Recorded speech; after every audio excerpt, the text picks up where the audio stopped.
Okay, everyone, welcome back to Tawagu Talk. So today we have a sound program, uh, and also we let me be announce our speakers. Amanda, she's from England, and also Amanda, welcome to Tawagu. Right? Okay, Thank you. we met in Ghana Buddhist Center 2 months. And also you teach us yoga, so uh, many things, right? Okay, now we go to the program in the following 5 items today, right? So first, we will pay homage to the Buddha by reciting Namo Tassa 3 times. Second, the moderator will briefly introduce our speaker. Third, our speaker will take and share her experience. Number four, we will open the floor for question and answer session. Number five, we will conclude the program by reciting Buddha Sasana Chidan Tita 3 times. So please be aware of that we will record the talk and upload online. Please allow us to do so. I will send the Zoom link here in our Fiverr group, right? Yeah. So now, firstly, we have to chant the Namo Tassa 3 times as opening the program today. Namo Namo tassa bhagavato Bhagavato arahato Sama sambuddhassa. Sambuddhasa Namo Tassa Namo tassa bhagavato arahato Arahato Sama Sambuddhasa Namo Tassa Arahato Namo Sambuddhassa. Sambuddhasa. Thank you for opening today's session. So, number two, let me briefly introduce our speaker, Amanda Susan, right? So we call Amanda. We call Amanda. You can put it center, we call her Amanda, right? So, Amanda, uh, and also let me introduce our educational background and achievement.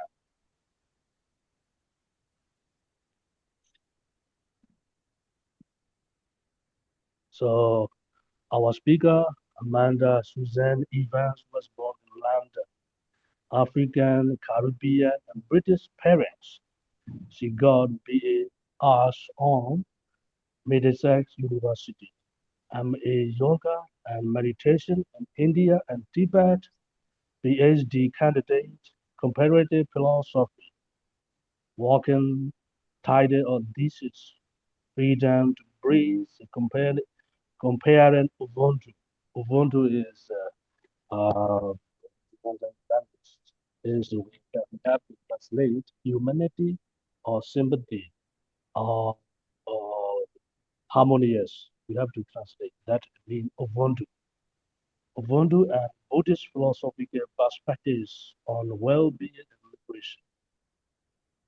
School of African and Oriental Studies, University of London. After a long, successful career in contemporary dance performance and teaching, she moved into yoga and meditation.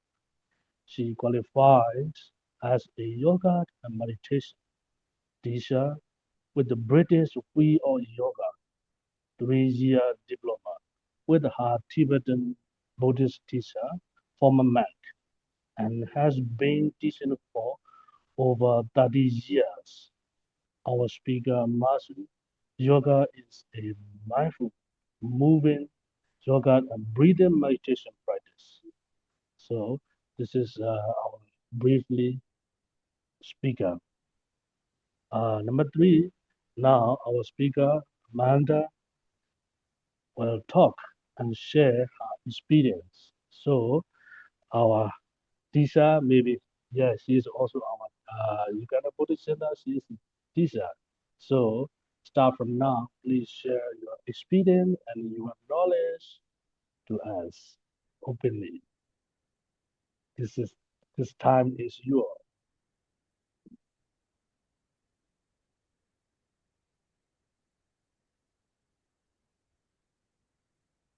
I'm used. So I'm just setting my timer for 30 minutes. Okay. Yeah. You can take more, no problem. No, it's fine. Yeah. Okay. Okay. So thank you so much, everyone, for inviting me to share some of my experiences along my journey, which I am still on that journey. I'm not at the end of that journey. So I'm very happy and honored to be here amongst all of you, who I'm sure know a lot more about Buddhism than me. But I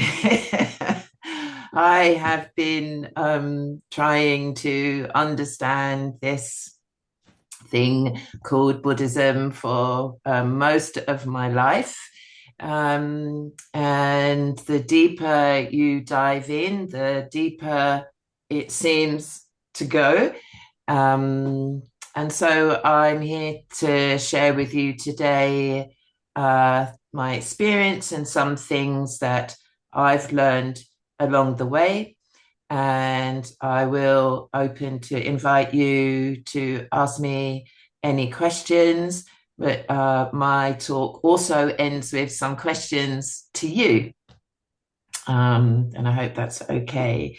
So when Bhante Pandita asked me to come and give this talk, which I was very honored by the invitation, I decided that I would do it less like an academic talk, but more to tell it like a story, and a story that began half a century ago in my life.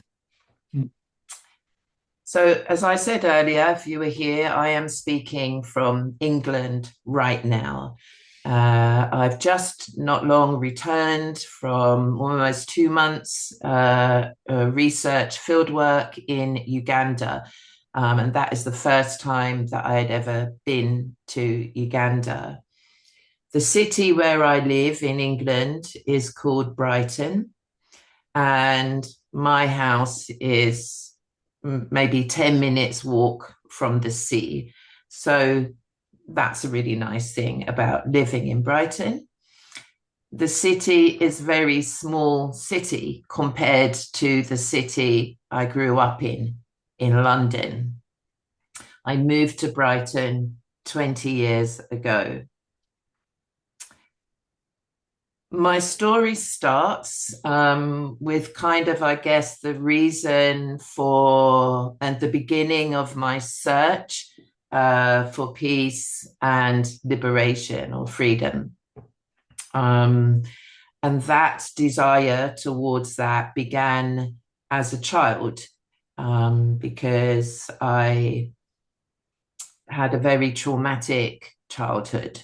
There was a lot of trauma and a lot of violence and not a lot of peace. And I was, although I have siblings in America on my father's side, on my mother's side, I was the only child. So I grew up on my own, alone, in a traumatic situation. So my way to find peace at that young age was through reading. I like to read a lot of books, and I also love to dance. So these pursuits between reading and dancing offered me space and some freedom and some peace, very much. So by the age of 4, I was doing classical ballet, listening to classical music. Yeah. And doing this gave me a sense of freedom and peace. So from this, from a very early age, I created a daily practice, which was in dance, choreographing, making up dance, and making my own world within that. Now, the problem is, or was, that I was the only one in my world. As an only child, I spent a lot of time in my head, making up worlds that were better, I felt, than the one that I was living in. By a very young age, 4 or 5 years old, I had already encountered the feeling of suffering without understanding what suffering was. And it wasn't something that I spoke about. So again, this was very much lived in my own head. At school, I was bullied, and this made me angry. So now I had suffering, which I didn't really understand, and anger. But when I danced, this anger turned into a peace, a deep peace. It became a moving stillness, and my mind stopped. The trauma, the suffering, it ceased. So by secondary school, now I'm age 11 or so, beginning, my training in dance changed to contemporary dance. And it's important, this, you will see the link, I hope. So it wasn't classical ballet only anymore. But with contemporary dance, we worked with the breath and using the breath and becoming very aware of our breath and how our breath moves through the body and how our breath, consciousness of moving breath could bring a sense of freedom or liberation in the body and the mind. I was very moved by the use of breath. When I started to really become aware of my breath, which has been a deepening process over time, I began to feel more of a sense of peace. So during this time, alongside my creative quests and dancing and making up dances and stuff, I was also reading and reading things that my peers, my friends, were not reading. I was curious about what the Bible said. I wasn't brought up with any religion at home at all. I tried to read the Bible. I was curious. I began to read about other religions, but I never talked about these things because my family were not that way inclined and my friends were not talking about these things. So alone I was having these curiosities.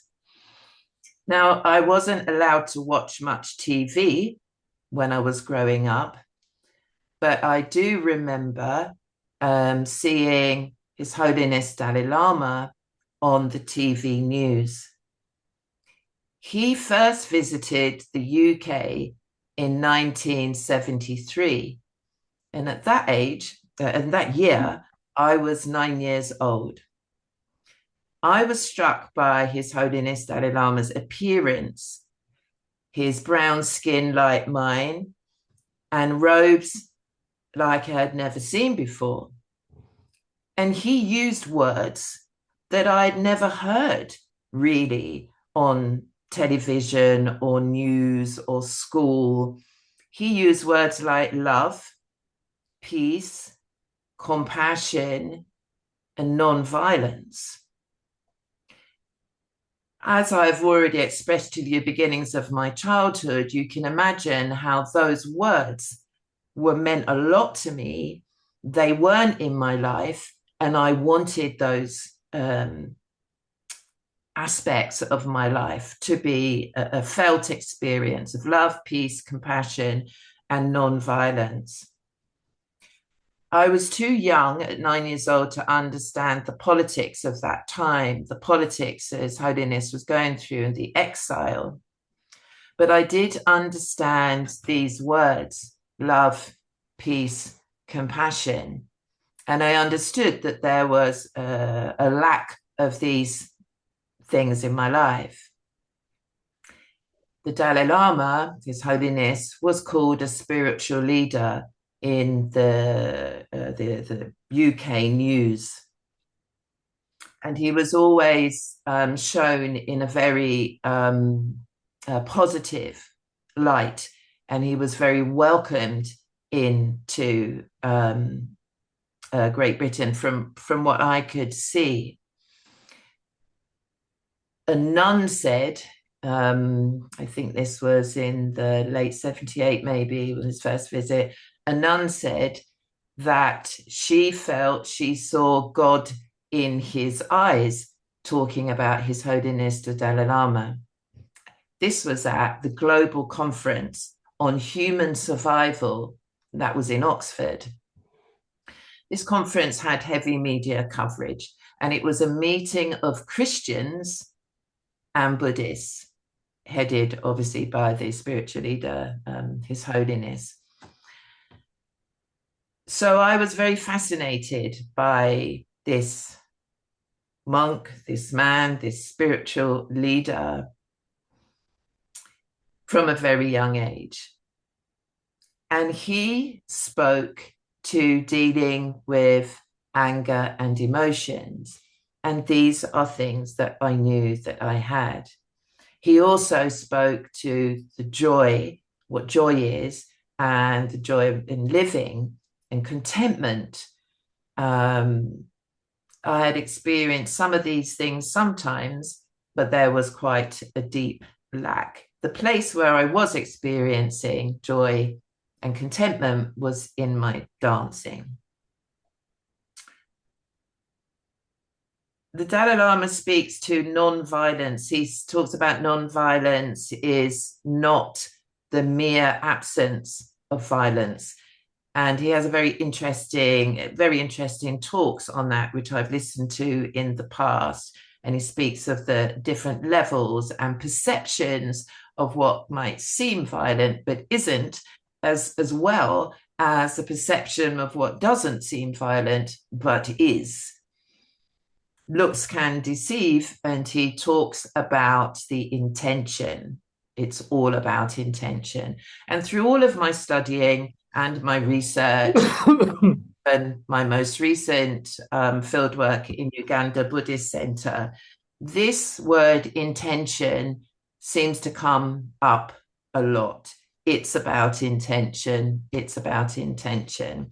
And I think that one of the things I've learned is that when we can understand or even realize what our intention is, understand that intention and where it comes from, we can then decide whether that intention is good or bad, violent or non-violent.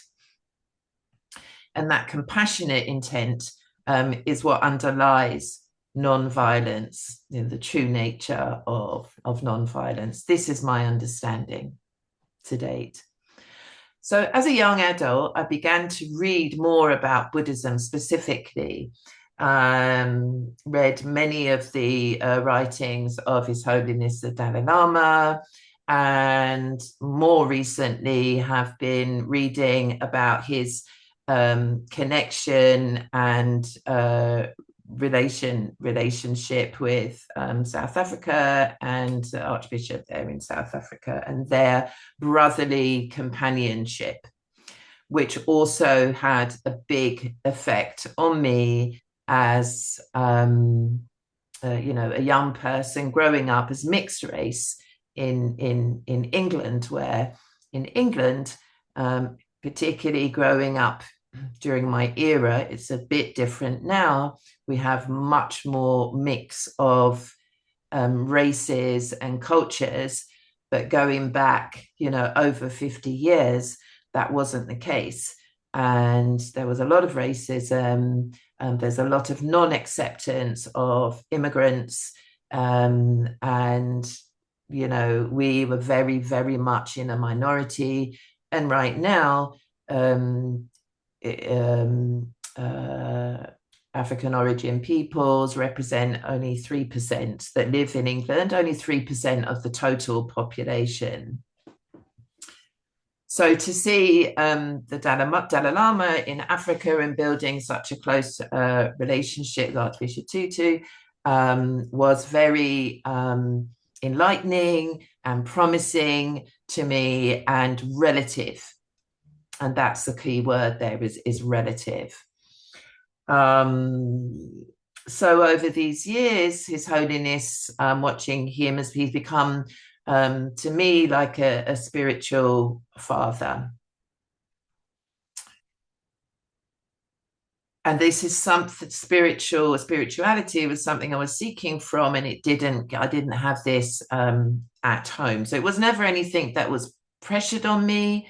It wasn't in my culture, that I was living. Somehow, something in me was seeking out for this, but very much on my own, which was interested. So where did this desire come from? And I can only say perhaps now that the desire came, obviously it may have come from previous lives, but certainly in this mundane life here, from my birth, I think it came from suffering that I was seeking towards peace and non-violence, because I've experienced and seen so much suffering. It wasn't because my friends were doing it or the school was doing it or my parents were, it wasn't in my culture. So this really came from, somewhere deep inside of me. However, the relationship through reading and watching on YouTube that I built up with His Holiness was a quiet one. It was private, and I never spoke about it. I didn't speak about it with friends or with my parents or school or anybody. It was my own private thing, because nobody else in my world seemed to be interested in those same things. So moving along now, by age 40, I had my first visit to India. Another 15 visits subsequently, one a year after that. The first visit was with my family. By 40 now, I had my 3 children. I was married, and we all went to South India, Kerala. It was the year 2004 when there was the tsunami, which we were slightly affected by. I came back, and at age 40, I had finished my diploma in yoga meditation. I was finishing the diploma when my mother was very sick. She was in hospital in intensive care, and she couldn't breathe for herself. And at the time, I was reading a lot about pranayama. I was looking at breathing techniques. We were also practicing mindfulness breathing meditation with my Tibetan Buddhist teacher, a yoga teacher.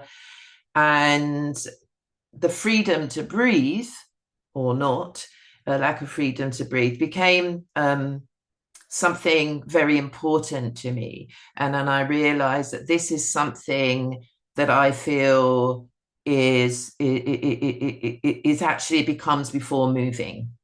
It becomes before freedom of movement, because we can't really have freedom to move if we haven't cultivated a freedom to breathe. And I also feel that well-being is very much underlined. Our sense of well-being is very much underlined by our freedom, the liberation that we have in this, I'm talking about in this mundane world right here, right now, as opposed to ultimate liberation here. So this was very key to me. This is very interesting. My mother can't breathe by herself. She's breathing by machines. She didn't really have the freedom to breathe in her life, and she also had a lot of trauma. She didn't have any spiritual outlet or beliefs. She didn't have any community. And she wasn't a very happy person for that. So this is what I've witnessed, and this is what I don't want to be. Before I knew that my mother had cancer, which is a year before my 40th birthday, I had booked a ticket to see His Holiness the Dalai Lama in Glasgow in Scotland. In those days, you had to book at least a year advance to be able to see him on his visits to England. And this time I actually managed to do it in time. When I booked it, I didn't know that when I would be going there would be literally weeks after my mother had passed away. My mother passed away, and 3 weeks later, I was in Glasgow on my own to finally see in real life this figure that had made a real impact on me from childhood up to being an adult.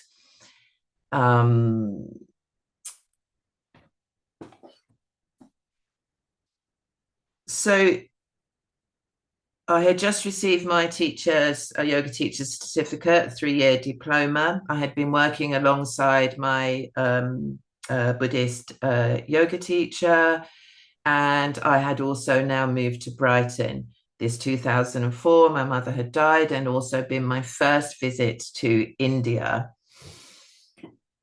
During that visit to India with my children, just the day before we left, my daughter got really sick and she had these stomach pains. We had made friends with the local Indian community, Kerala community there. The children had as well. In the middle of the night, she was screaming. It was dark. There were no lights. And some of the community drove us to the nearest hospital, which was through lots of jungle, unlit jungle. And I was very afraid that something terrible was going to happen to her. And I chanted over her. All I could do was chant Om Mani Padme Hum over and over and over and over again. I'm not a Buddhist. I wasn't a Buddhist then, but I was reading and I was chanting and beginning to do some practices. She was okay in the end. It was fine. And we came back from in India all fine, thankfully.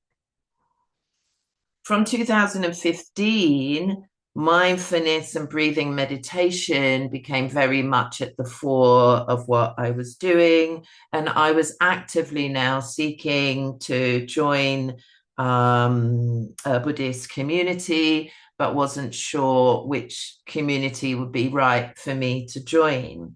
I joined Tibetan Buddhist communities. I've joined Zen communities, Japanese Soka Gakkai, Friends of the Western Buddhist Order, which now is the Triratna, Three Jewels. I've had some good teachings and learnings, but have never felt really fully like, I don't know, that I belonged there. In 2019, I decided to go back to university to do an MA in yoga and meditation in India and Tibet. My first lecture was by Dr. Ulrich Pagel, who is currently my second supervisor in my PhD. And the first lecture, he showed a history of Buddhism and how it's traveled by map. And a curiosity came up again in me when I noticed, obviously, the proximity of Africa to Asia and India. And I then began to wonder about a possible relationship between Buddhism and Africa, as that's my origin, Africa. When I graduated in 2022 for my MA, straight away I got a job in research, which I was very excited about, and it was a job researching Buddhism and quantum physics, another thing that I'd always been very interested in. And this was at a Buddhist center and temple in London. But unfortunately, I was also at the same time on a 2-year and a 3-year study with the center, because I wanted to understand Buddhism and how it could help me to find peace. But unfortunately, at that center, there was racism, which obviously led to non-peace for me and a sense of sort of mental violation. So I left here with a heavy heart. And during lockdown, with this heavy heart, I searched for Buddhism in Africa on Google. I was frustrated. And I was like, is there any Buddhism in Africa? What's happening in Africa? And that is when I found Bhante Buddharakkhita, who is a native Ugandan Buddhist, a Theravadan Buddhist, who is the founder of the Uganda Buddhist Center, where Bhante Pandita is now the abbot. So this was in 2022. And you can imagine, try to imagine my surprise, because we don't see African Buddhists very often. In England, most of the Buddhist monks that I had met have been English white Buddhists. I had not even met any Asian Buddhists very much in England. However, in my travels, I have met many Asian Buddhists and become friends with some of them that I still speak with now. I decided it was really important for me to, or that somehow I knew that I needed to meet Bhante Buddharakkhita. I had questions. And could this be the place that I would actually finally feel a sense of belonging in a Buddhist community? When I first was looking for Bhante Buddharakkhita, I hadn't put in my proposal for my research, PhD research. I did. I put the proposal in before we'd actually connected. My research proposal was accepted, which was in comparative philosophy, comparing the philosophy of well-being and liberation in Buddhism and the philosophy of well-being and liberation in African philosophy, namely Ubuntu, and seeing where these two perspectives and philosophies are alike, where they maybe cross over, and also points at which they diverge from one another. So that's the basis of my the research that I'm now into the second year of. I spoke with Bhante Buddharakkhita online. Before I went to Uganda, I also met him in London at a monastery briefly. We had a meeting for an hour, and this was a very exciting find for me. I believe I believe that to have a balanced sense of well-being, we must also have a sense of liberation, a freedom to experience that well-being. And I do believe the two are inextricably linked. One cannot fully be without the other. Non-well-being is suffering. So the opposite to that, I would say, is non-well-being, is suffering. Being racialized is suffering. Not being accepted or being treated differently because you're perceived as different and less than, it is a sense of suffering. And what I see is that we're all suffering in one way or another. Briefly back to my study, my MA study. That was really looking at classical Buddhism, the history of Buddhism, the different traditions of Buddhism. My interest more since is about the modern applications of Buddhism, and particularly mindfulness, breathing meditation. My interest now is in a question is, what can we do to create our peace, to create the peace and liberation amongst all the suffering that we have on this planet, on this globe right now and historically. How can we create peace and a feeling of liberation in the right now, right here? How can we create a compassionate community for African diaspora in England? This is a question for me in my research. A community in which we can all breathe together, this is my hope, in harmony.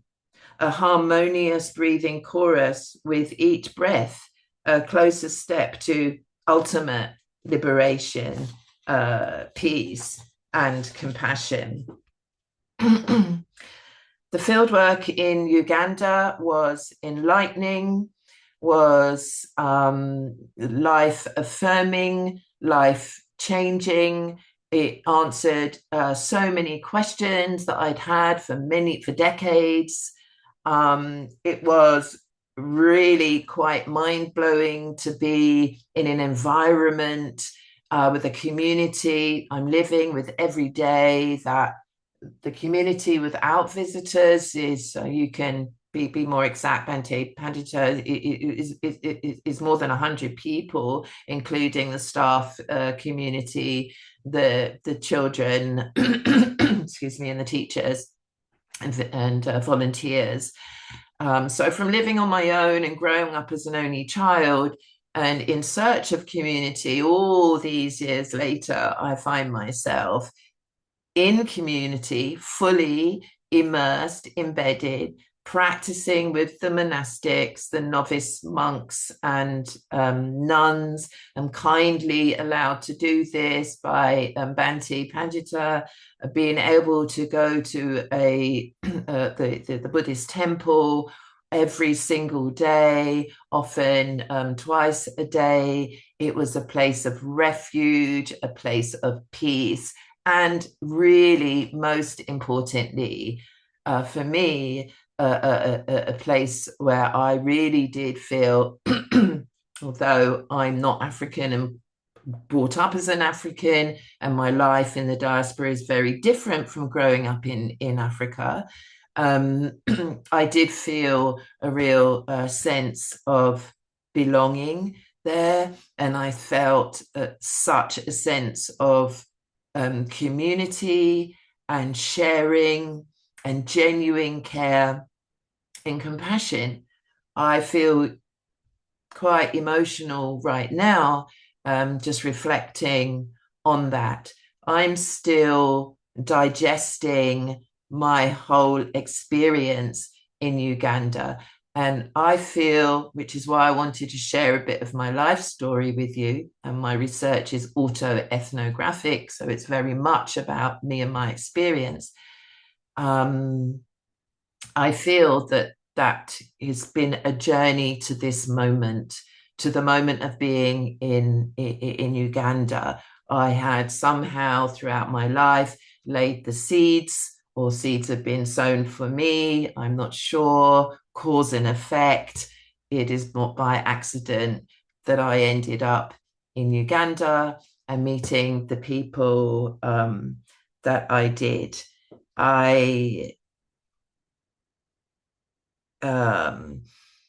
was very lucky to have do lots of interviews, filmed interviews, to make an oral history, because I wanted to find out from people themselves what Buddhism is for them, what liberation is, what well-being is, what community is, culture, different cultures, etc.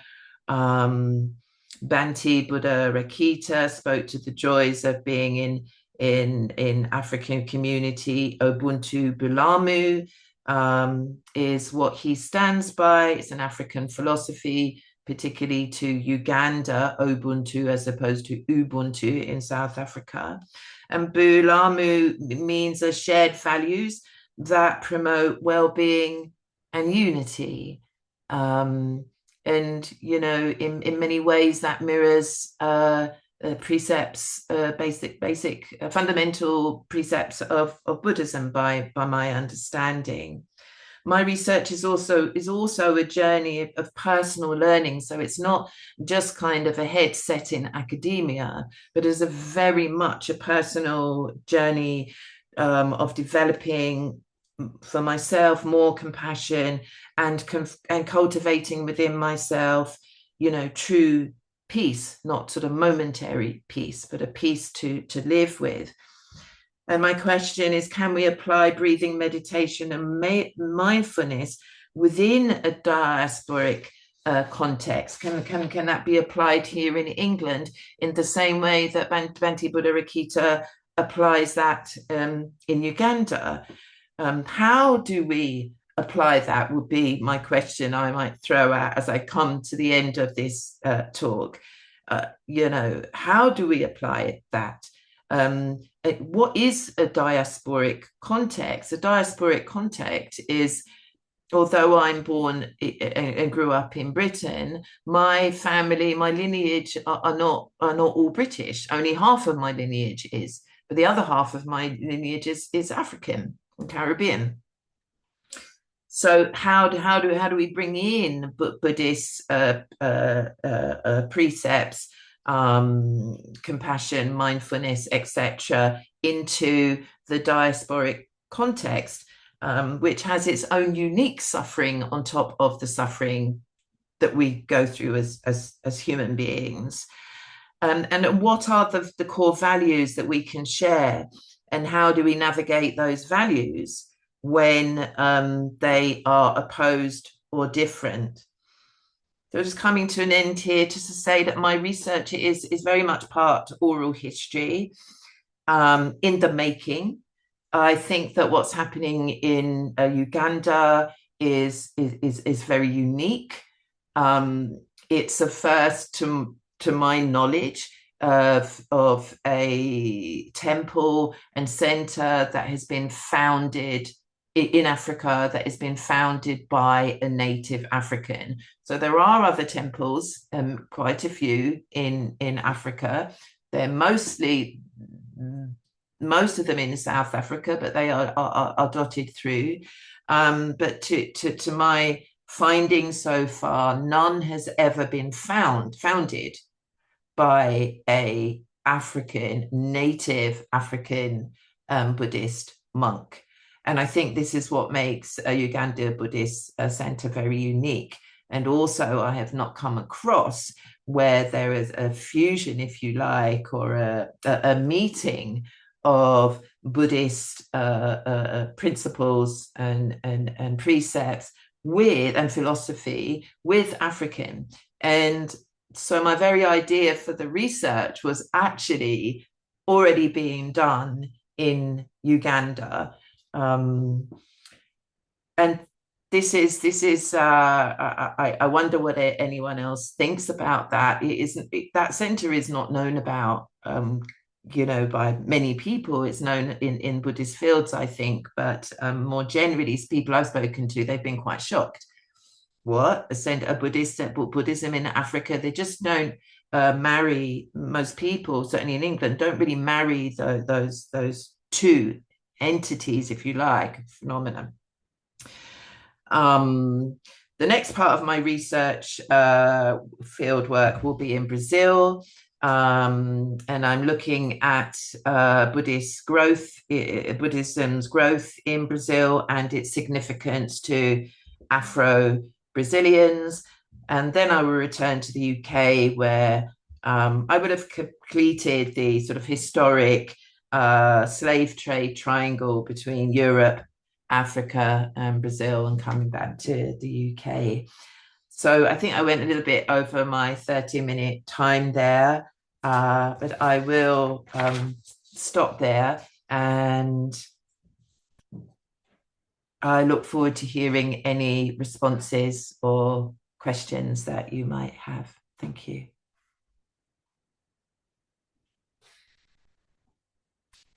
Okay, thank you, Amanda. Now we have listened how Buddhism and your connection, deeply connection. We already know that. Thank you, Wevalin Yo, right? Can you hear me? Yeah, sorry, can you say the question again? No, this is not question. I'm Oh, okay. saying thank you. I'm Oh, saying okay, thank you. thank you. Now we have a listen how deeply connection Buddhism and your life. We already know that. So I'm just saying, Wevalin Yo, thank you. Okay? Webelinho. So now everyone, uh, we will open the floor, question and answer session. So is there anyone? If you have any question, please raise your hand. Please. This time is your. Okay. Thank you, AmaSu. Very interesting. Thank you very much for your meaningful presentation. Can you hear me? Yes. Yeah, very interesting. When you dance, your mind concentrates, stay calm down, right? Yes. Yeah. Oh my God. How many types of dance in in the society? I don't know. I know. Sure. What types of dance you do? How many types Dancing. of dancing? What style of dance? Yeah, What yeah, type of dance? yeah. What style of dance? The types of dance that I was doing professionally was contemporary dance. So it's I guess it's quite different to ballet, although you need to have the ballet training beforehand. But for me, which I didn't really mention so much in the speak, I kind of missed it out, quite an important bit actually. So I'm glad that you said that, because when I came to study, when I came to study and to practice yoga and meditation and breathing meditation, I realized actually that that was the same space that I was able to meet in my dance, because my dance had never really been to perform out to I did perform to many, many audiences, but that wasn't the intention. If we look at it, was for me to be in a place of peace and liberation. So I wasn't really even aware of the audience there, if you like. And so when I came to yoga and sat on the floor and started to meditate, I realized that actually that was the same space, the same stopping of the wearing of the mind, and suffering in the mind that I was trying to get to with the dance. Those two things came to me on a similar plane. I found it very interesting that this quietness, peace of mind, and stilling of the mind, and presence, absolute being here. Because you can't dance without being present, because you probably fall over. Do you know what I mean? You have to be very present to be able to dance in a performative way. And so that feeling of peace and stillness, even though I was moving, that's what the peace and stillness was happening in my head. That's what I met when I came to the mat with yoga and then doing meditation. So that's where those things Okay. Interesting. Huh? Then next, one more question. Your research question is how to create compassionate society or peaceful society. Do you get the answer? Oh no, not yet. Not yet. No. I've got a whole year of field work Okay. to get to this, where I would be, I've had my visit in Uganda. I would probably go back there. I would go to Brazil for 2 months. I would interview people in London and in England and Cambridge. And then I will start to go through and analyze the research and these findings towards a possible answer to that. Okay.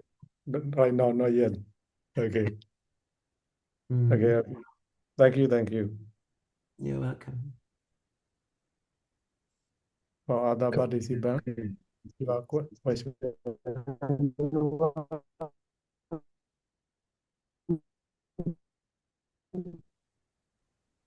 Other participant, any comment?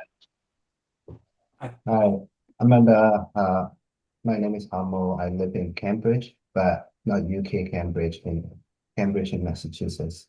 Okay. So, so we have a city called Brighton too. I'm very nearby. So, I'm glad you made that distinction, because immediately I thought, oh, Cambridge, England. Yeah, so that was my punchline. Yeah, good one. So my question is, like, you go through different step, different practice to different tradition, even with yogas and dance and stuff to ease the suffering. So what did you find out that what is a good combination for you? And also what would you suggest people who want to overcome their trauma and suffering? How would you suggest where they started based on your experience and journey?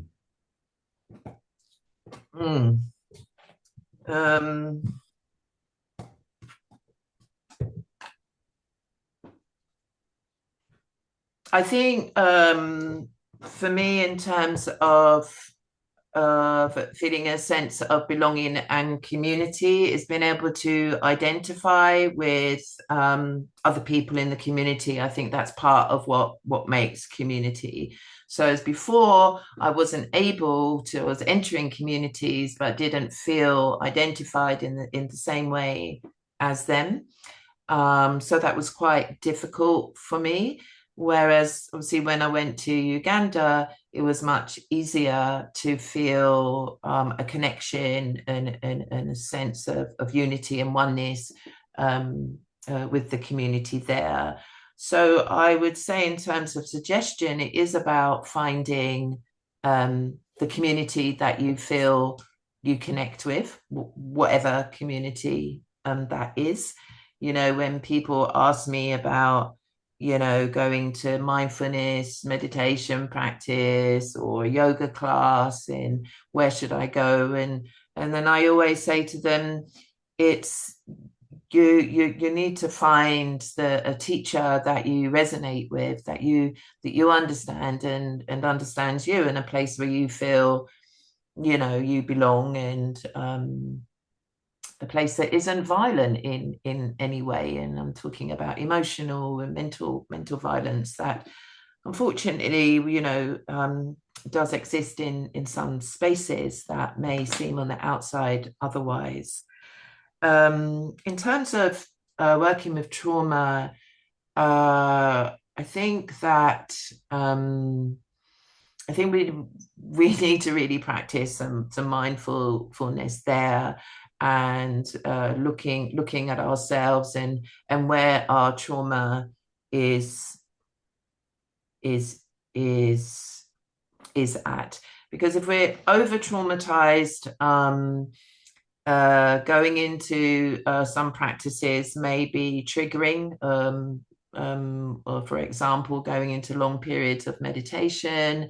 If you don't already have some understanding of your mind and how it works, and your own, well, certainly your own traumas, it's not necessarily, by my understanding, that going into a Buddhist temple is going to kind of fix all of that for you. I think that mindfulness is the key, to be mindful of our intention, what our expectation, our openness, and mindful of our biases and prejudices and stuff, because a lot of, in my experience, ways to navigate or begin to deal or heal from trauma is to actually realize what that is and how it affects you. So there is some sort of looking in the mirror and taking refuge within oneself to understand some of those things. But I think that's really important, to have guidance and a teacher. In some spiritual circles, they say that we don't find our teacher finds us. I think it's probably a combination of the two, because if we're to be found, we need to be ready and open to be found, and we need to be seen.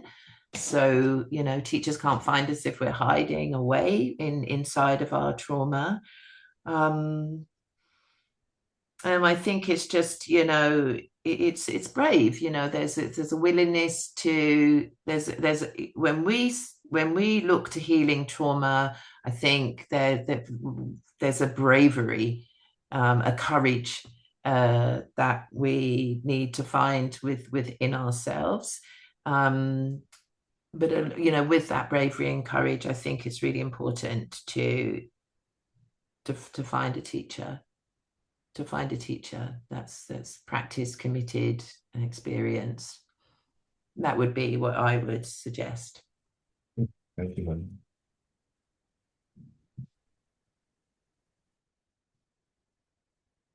Okay. Anyone? Any comment? Any question?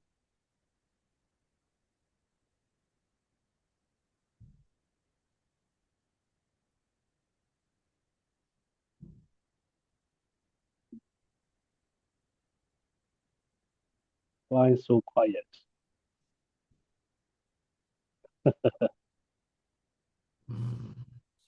If so quiet, I will ask something. Hello, Amanda. Yeah, please, Bandy, please. You. You see, okay. You said that the Dalai Lama is your spiritual father. Very good. I said he was. What I meant was he was like that when I was growing up. Oh, yes. In my mind. Your mind, yeah, you are spiritual father. Yes. Yes, I want to know that what did you learn from him? Or how long did you take to learn that kind of special things from him? Oh,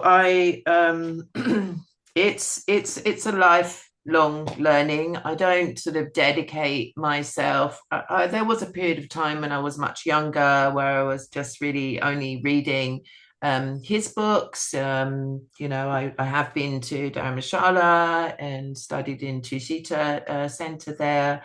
I've not met him personally yet.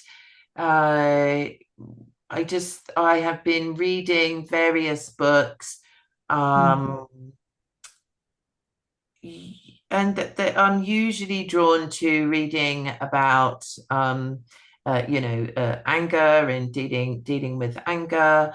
Talks about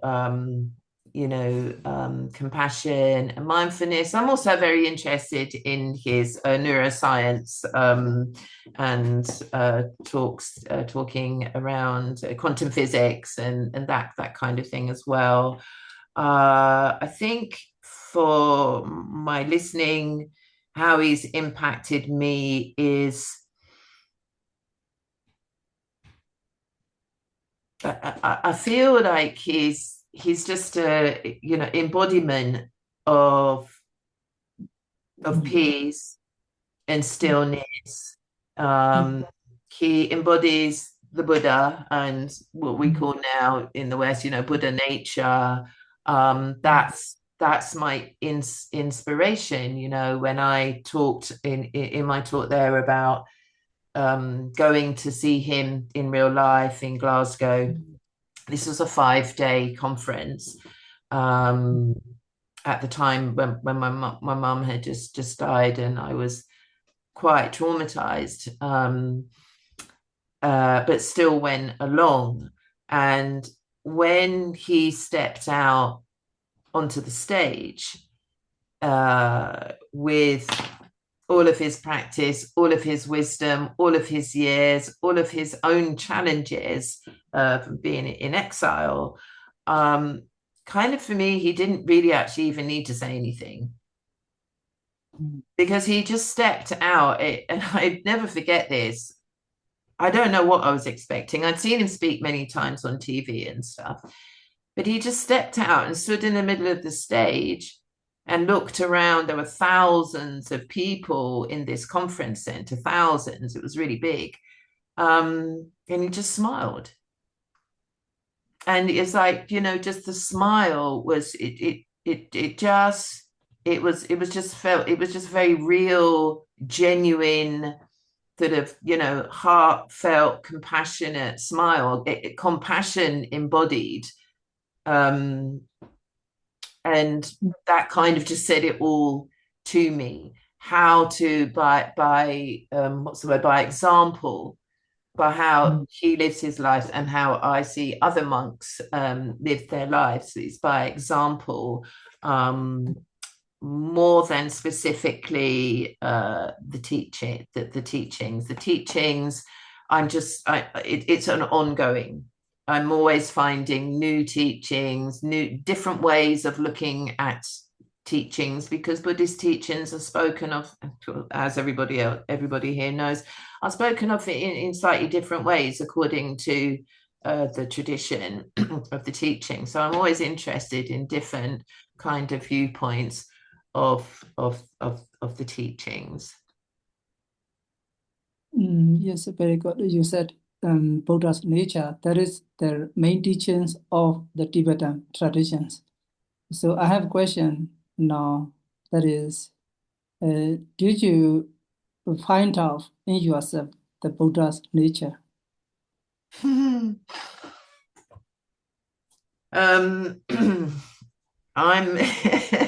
I'm a work in progress for sure.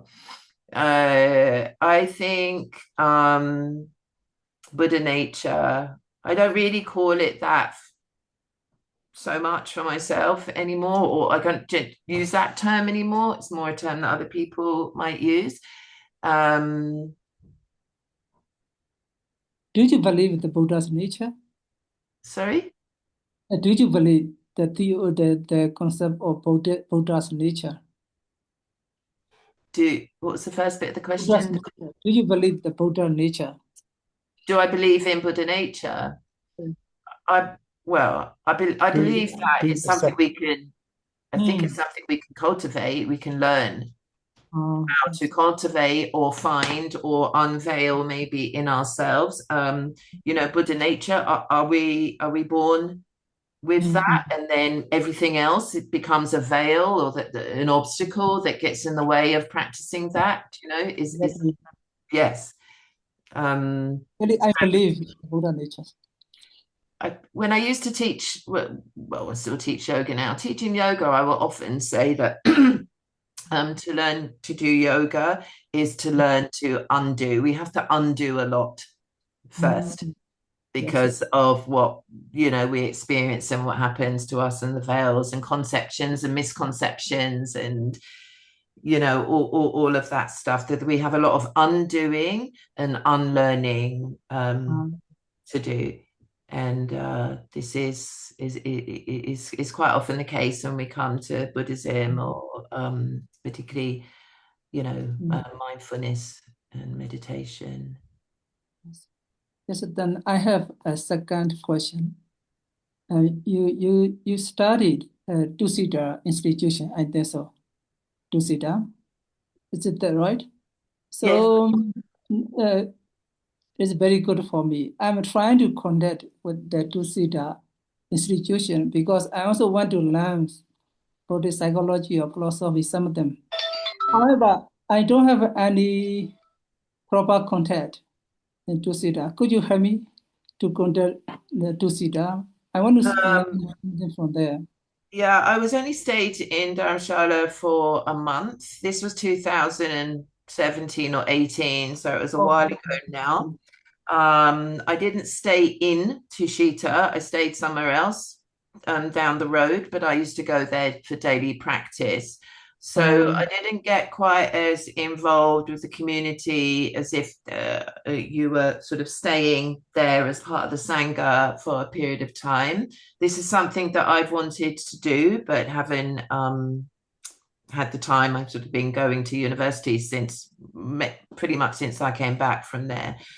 So I can't really give any contacts that I know of, I'm afraid. Do they allow a Theravada Buddhist monk to study there?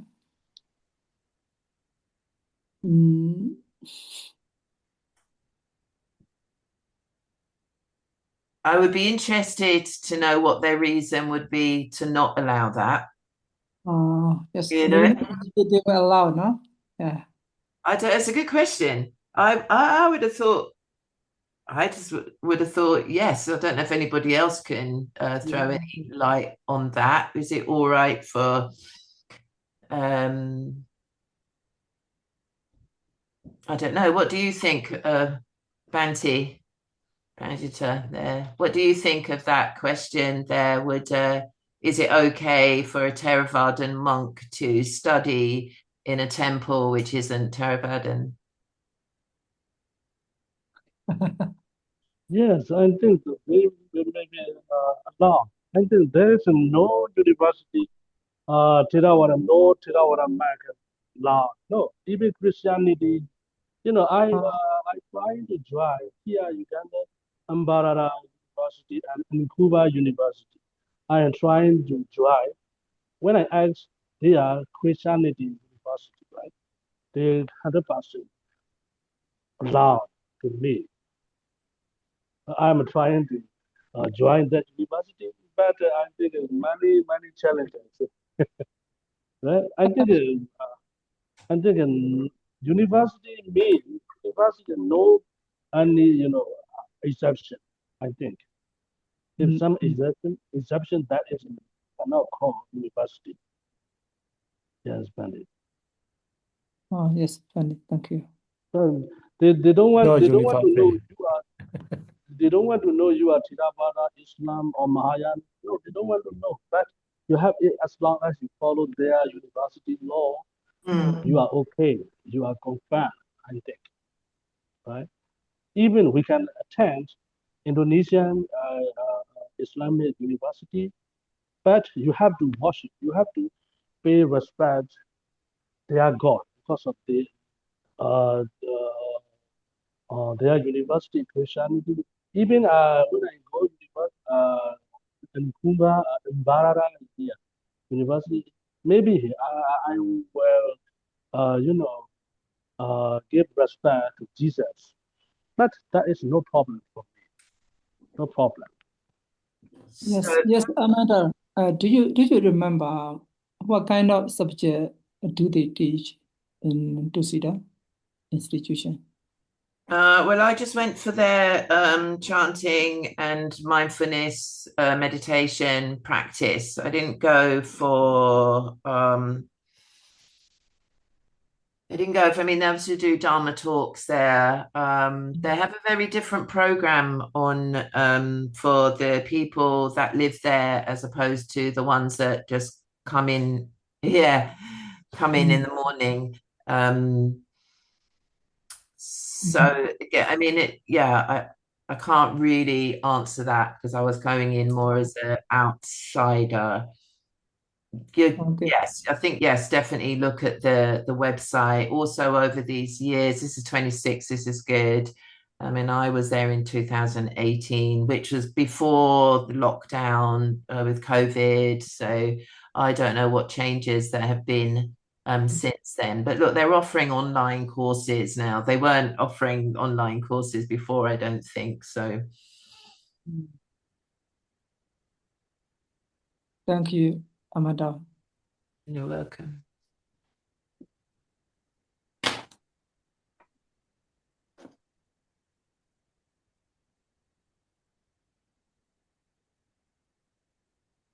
I think that Bhante Buddharakita was studying at Tushita in the early days. Mhm. He definitely he stayed for periods of time in Dharamshala, and he also met a couple of times with His Holiness, so he could be someone to ask. Bhante Buddharakita. Oh, okay. Thank you.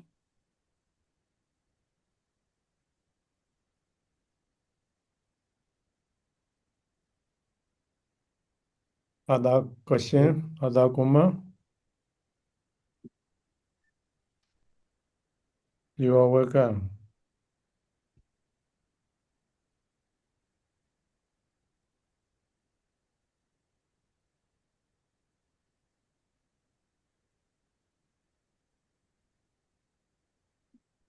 Two-seater.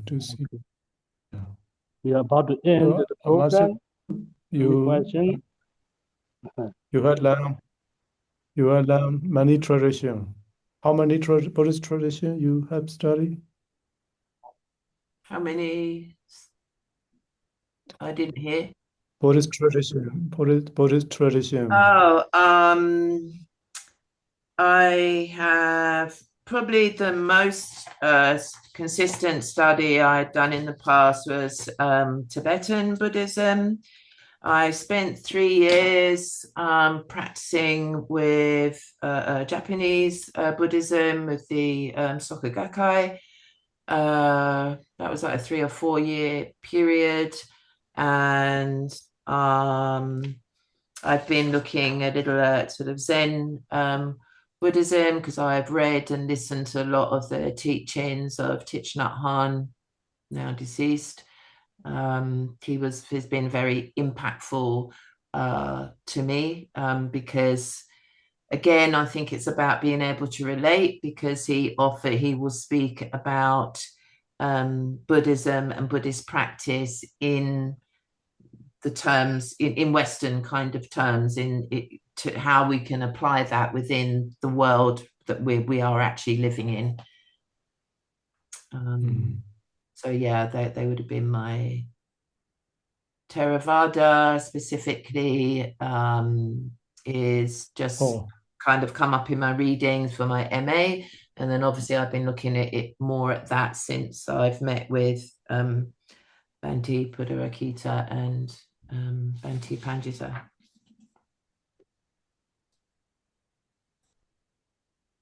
Congratulations, Amanda. You have learned many Buddhist traditions. Actually, as a monk, we should learn all the Buddhist tradition, but we didn't.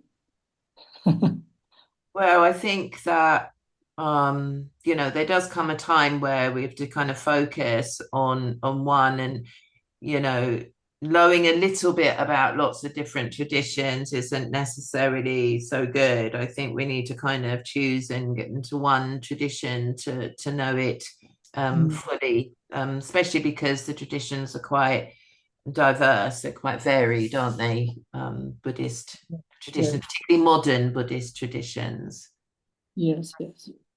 you know. But in terms of like practicing and or teaching mindfulness meditation, for example, I want to have the knowledge and the experience of the root of that practice from the Buddha. You know, that's the Buddha's practice. So I choose to learn about that historically and look at how and in it, how and in what ways we talk about or learn or look at or practice mindfulness meditation. I spoke with Bhante Buddharakkhita a lot about this, and a lot of questions I had to ask because obviously, you know, mindfulness meditation has been commodified, so it's become a very commercial, big money making thing in the West now, which I've always found quite kind of perplexing, confusing because of the Buddhist, precepts of dana and not charging lots for things.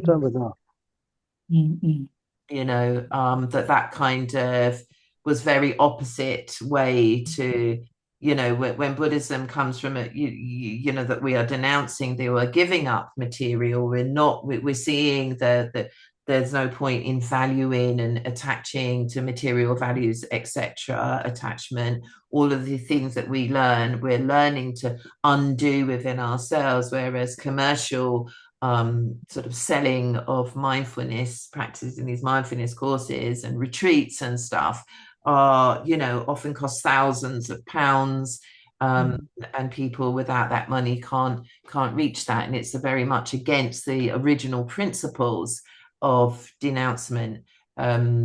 So my practice and what I want to carry forward within my work in terms of mindfulness is definitely Buddhist mindfulness, as opposed to, you know, completely divorced and secularized mindfulness that we know, you know, the seed of that, where that came from, and I would try to align myself with the core values as set by the Buddha as much as I can in my life, in my work in progress.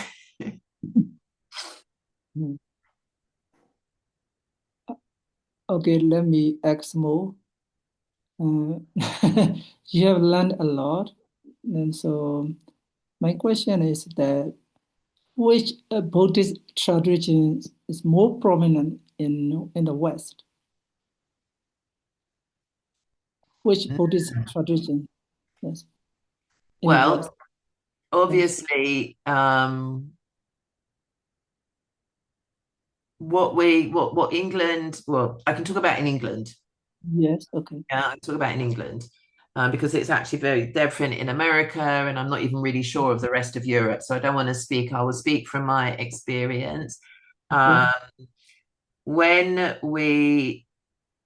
Because there was so much media, and has been and still is a lot of media around the Dalai Lama. And then with his relationship with Archbishop Desmond Tutu in South Africa, then all the books that came out and the YouTube talks and etc. Dalai Lama has been sort of highly profiled as a Buddhist representative. So for a lot of people in England, if they think Buddhism, they will automatically think Dalai Lama, and they won't really know different schools of Buddhism, different traditions, etc., until you start to get into it. So, in a sense, that question in two parts: what is the kind of most known about? So pretty much everyone in England has heard of the Dalai Lama. Pretty much everybody will know that he is Buddhist. Not everybody will know necessarily it's Tibetan Buddhism, and that's different to, Indian or Sri Lankan or Chinese or Japanese or whatever. They wouldn't necessarily know that there's all these different diverse kind of offshoots from the Buddhist tree, as it were, but they would recognize that, but they wouldn't know anymore. In terms of coming to practice, I think there is, let me think about this. I think really I'm not sure that many. I mean, if you ask me this in 6 months with my research, I might be able to be a bit more definitive. But I think really the practice, it's more the practice as opposed to it becoming a sort of a popular religion, so to speak. It's about the mindfulness and meditation practice that has come out of that comes out of that. Mindfulness, I feel, is the big pull for bringing Westerners into the practice of Buddhism. The practice of Buddhism, of course, it has been practiced in the West, and this was very much around my MA research, and grew in popularity sort of 100 years ago in the 1920s, where you had sort of theological societies looking at theory and religion, and religious writings were going more into print then, and there became a real interest, but amongst elite intellectuals in the West, 1920s, early 20s, and such. That kind of died down a bit, and then we sort of in the 80s or 70s, 80s, there became sort of an interest again in the West in Buddhism, and I think, for sure that was definitely pushed by the fact that we were now seeing the Dalai Lama in exile, and him talking to interfaith work, talking with other faiths and stuff like that, and that kind of turned on the more modern, if you like, interest in Buddhism.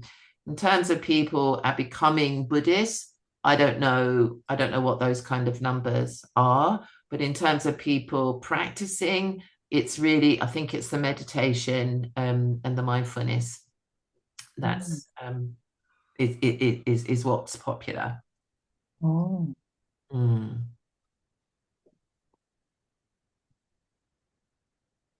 And some people choose to do that meditation within Buddhist centers, like I like to, or in actual Buddhist retreats. And some people just kind of do that in secular spaces, paid for retreats and practices. And some people do it very sort of quietly with small groups in their homes and stuff. So, yeah. Thank you, Amanda. We have learned a lot from you today. Oh, thank you. Okay. Is there anyone? Any question? Hello. Hello, can you hear me? Yes. Yeah, Yeah. we hear. Nice to meet you, AmaSu. Is that Ashin? Yeah, Arabic. Yeah. Okay, thank you. Hello. Yeah. I think you have lots of knowledge, Buddhist background knowledge. I mean, based on Tibetan Buddhism. we call it Tandrayana, and also Japanese Buddhist, and also from the Bande Buddha Rakkhita, you have some knowledge of Theravada Buddhism, especially the mindfulness meditation. So, do you find any difference between Tibetan mindfulness meditation method and Theravada Buddhist meditation mindfulness? So, there's any difference between them two traditions, I mean Tibetan and Theravada? Oh, that's a good question. No is my answer from my own experience. I don't know if, maybe there is more of a difference than I've seen, but in my experience, no, it's been very similar in terms of how you physically the reasons why you're doing it, those teachings are for me pretty much the same.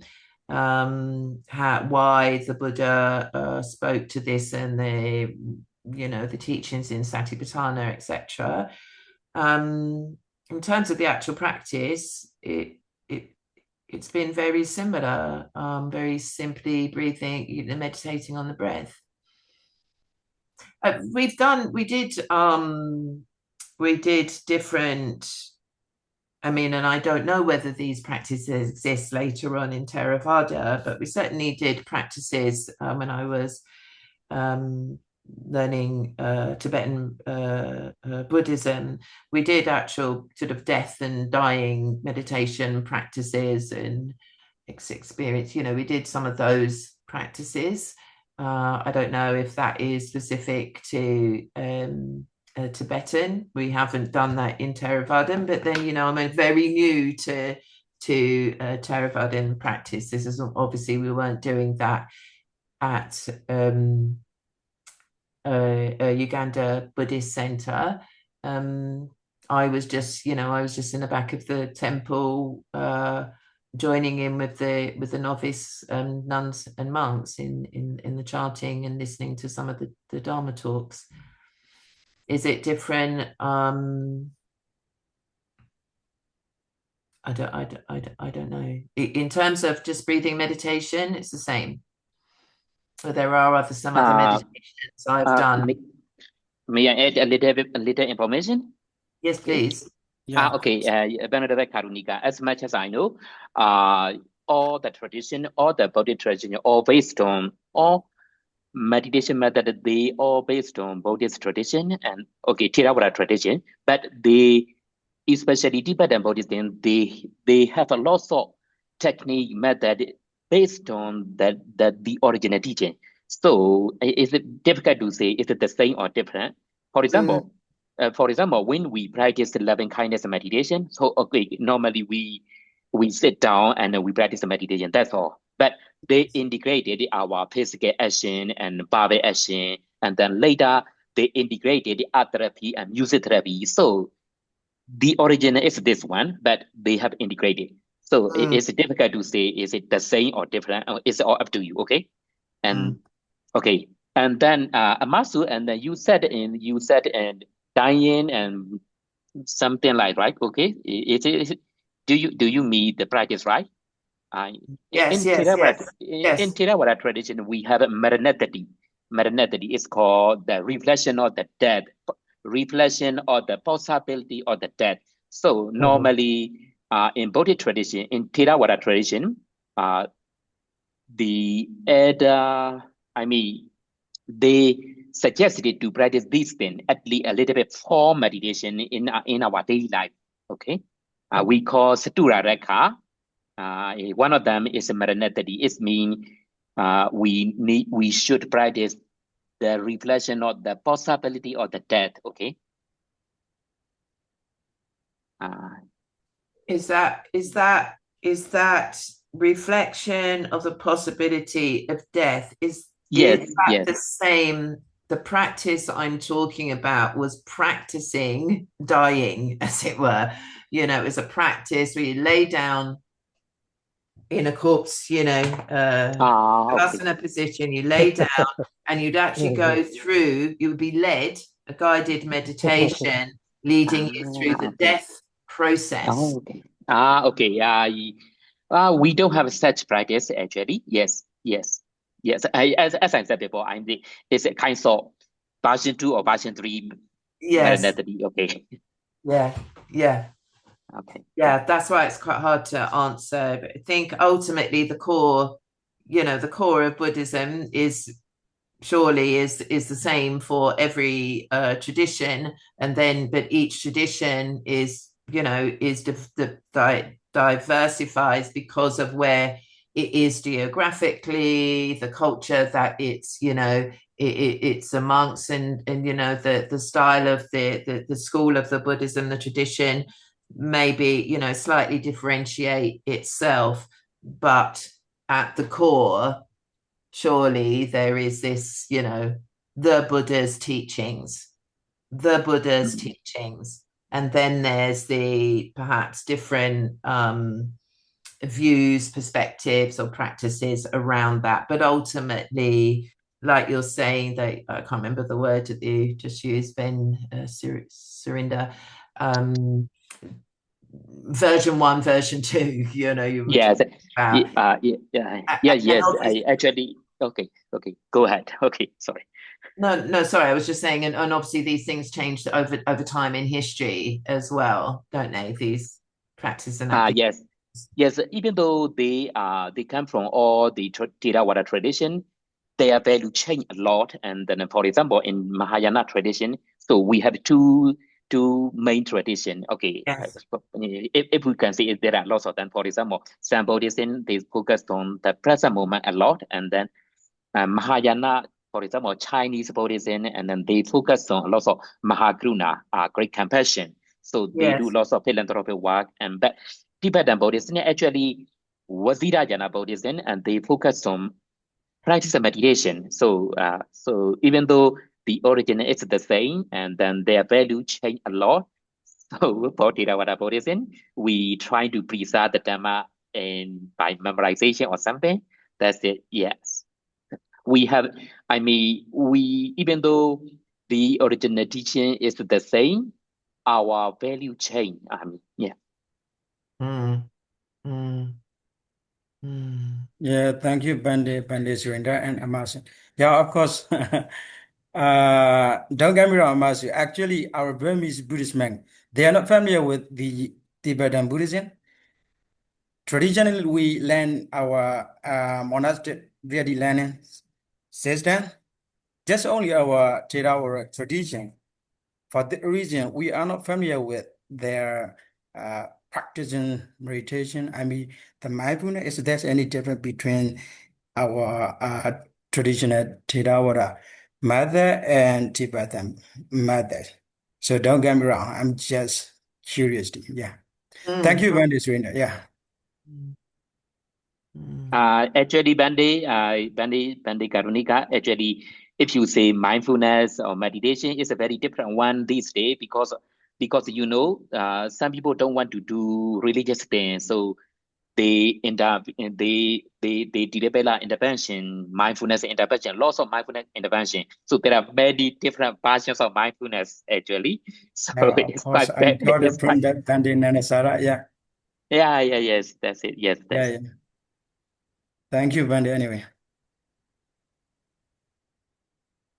Can I ask a question to anyone? To who? To any of you? To Bande Surinder. Can Yeah, I of just course. put a question out? Do you think that mindfulness meditation practice should ultimately only be taught by a monastic practitioner?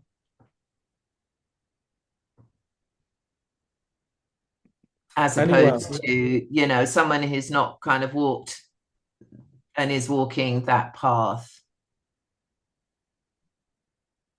Okay. In my opinion, anyone who are expert, well know, who has experienced himself, he can teach, not only monastery member. I Oh, think so Grande everybody. Surrender, he have lots of experience. Oh, experience in Hong Kong. If I was not wrong, Okay. you have Amasu, lots of practical can you tell experience. me, can you repeat it again, please? And sometimes my internet connection is not that okay. Okay. Okay, so Amasu, please repeat again. I'm repeating now. So my question to all of you is, do you think that mindfulness meditation, as from the, from its origins in Buddhism, can only be taught by monastics that are practicing and walking that path and made that commitment and have all that wisdom and learning? Or can it be taught by secular persons that aren't following the sort of monastic versions of Buddhism?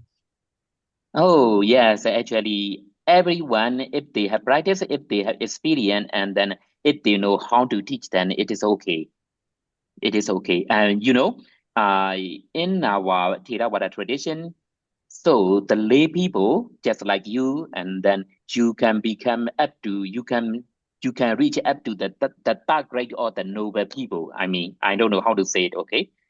So we have 4 stages, 4 noble stages. So Yes. lay people can reach that okay, lay people can reach up all the stages. I mean, so but normally sometimes they are just a layman, but they have already reached the third stage.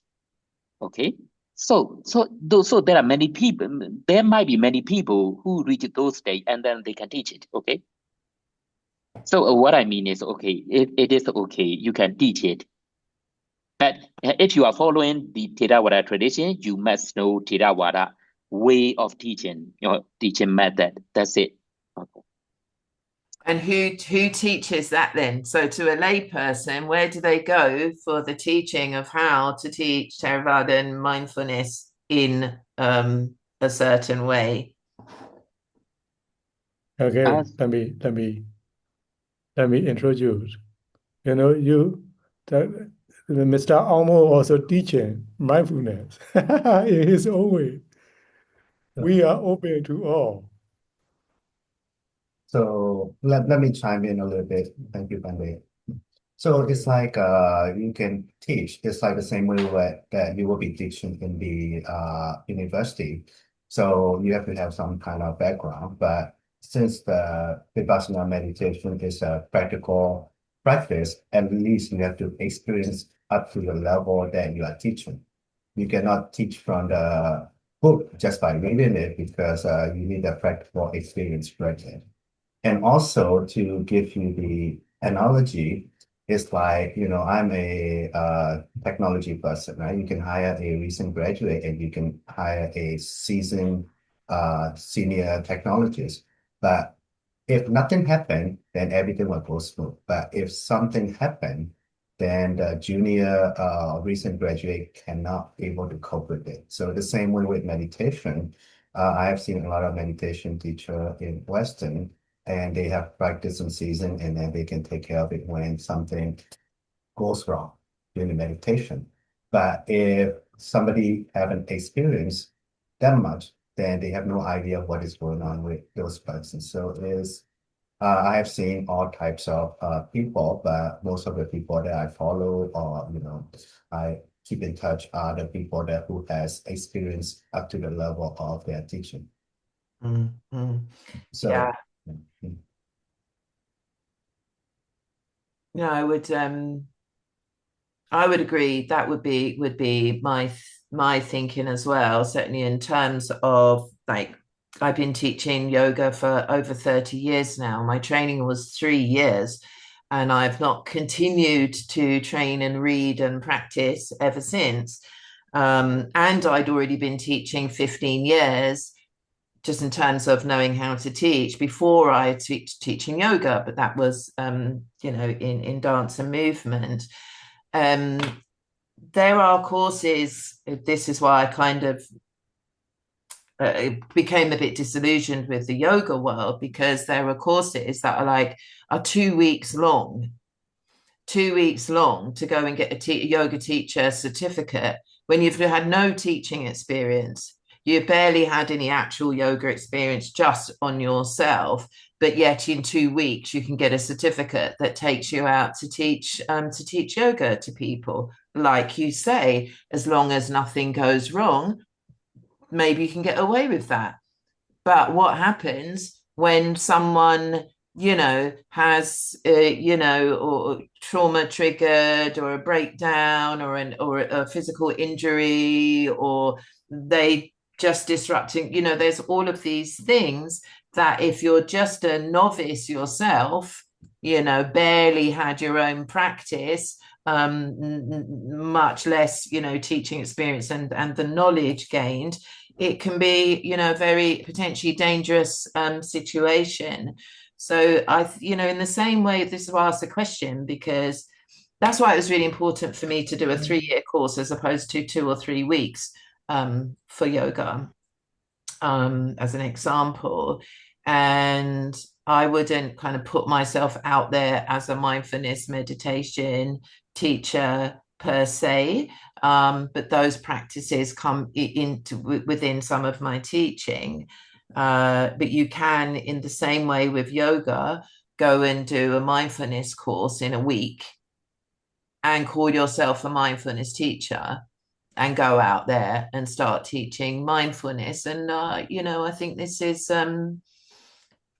potentially dangerous, like you say. If nothing goes wrong, all good. But the minute that somebody is, or it's the questions, even not anything going wrong, but not being able to answer someone's questions, not being able to really comment on someone's practice because you haven't got that experience, not being able to say to them, maybe, advise and suggest, and or just inspire them because of as a teacher, because of your practice.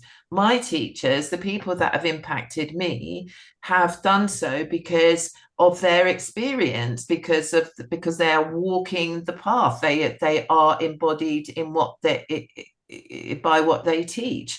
So I'm inspired by that, and I can believe in that, and I can kind of rest in that and learn from those people. So to me, what a teacher represents, and the knowledge and the wisdom and the practice that they bring, for me, that's really important. Not for everybody it isn't, or they wouldn't perhaps even question it, but I guess because I've been teaching for 40 years now, I've been a teacher in different ways. I also teach English as a foreign language. Compassion and care within that teaching, whichever subject it is, has always been really important to me. But what I've noticed is that compassion and care isn't necessarily what's important for other teachers. So I think it's interesting. I mean, I've spoken to monks just asked this same question, and they've said that yes, you can teach mindfulness up to a certain degree, but it inevitably becomes a watered down version because you're not deep in the practice yourself. So that has been one response, for example, to me. So that's why I just wanted to put it out to you here. So yeah, thank you. Yeah, so one add-on is that we also believe that if you wait until you're enlightened, you are never able to teach or give that. So it's like you are practicing at the same time when you're teaching, you have a better understanding of your practice. So it's kind of like a interconnected piece together. That you teach, you learn, and then you go learn and you teach again. So it might be watered down, but based on your audience, you can be honest with it. This is what it is. If the question come up beyond your understanding, that's why we have a group of Sangha. So for example, the Wagyu Education Forum, usually I do something, I have questions, and I have access to a bunch of, a lot of venerables that I can ask, hey, I have that question come up. What do you do it? So that's why we have a connected group of people that you can help each other in the different aspect. So that's way I can confidently go teach, and then if there's some question come up, I just honest with it. Hey, it is beyond my comprehension, but there's another teacher in Hong Kong, for example, who understand different aspects. So I will refer and then bring back the questions and whatever, so that people can keep growing together. So that's the one aspect that I would mention. But if you just say that make up some stuff, then that would be potentially extremely dangerous, and yeah. Okay. Okay. Let me repeat the last week question again. AmaSu, you Yes. teach yoga, mindfulness, no? Yeah. Yeah. So I want to know, what is it, the ultimate goal of your meditation, mindfulness? What is it? Ultimate goal, objective of your meditation. Aim, ultimate aim. So actually, AmaSu, in our Buddhist tradition, when you practice a meditation, we have the ultimate goal, and then we want to reach that stage. So you are practicing yoga or meditation. What is the goal? What is your the ultimate goal? Okay, Purpose. yes. Okay, I got you. Hadn't heard that word before. Thank you. Well, for my yoga, are you saying? Okay, yoga or Yoga, yeah. mindfulness? So my practice and teaching in yoga definitely has a goal, as it were, anti-magu, which is to prepare the body, mind, and spirit for meditation towards ultimate liberation. So that is why, with my teaching of yoga, that I bring it is a mindful, moving, a mindful breathing, moving yoga practice. It is preparing the body and the mind to sit.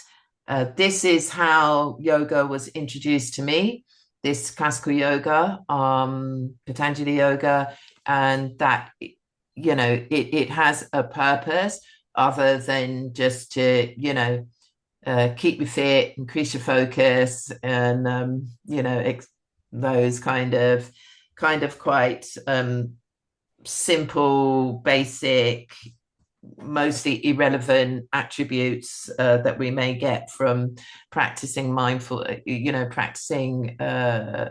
breathing.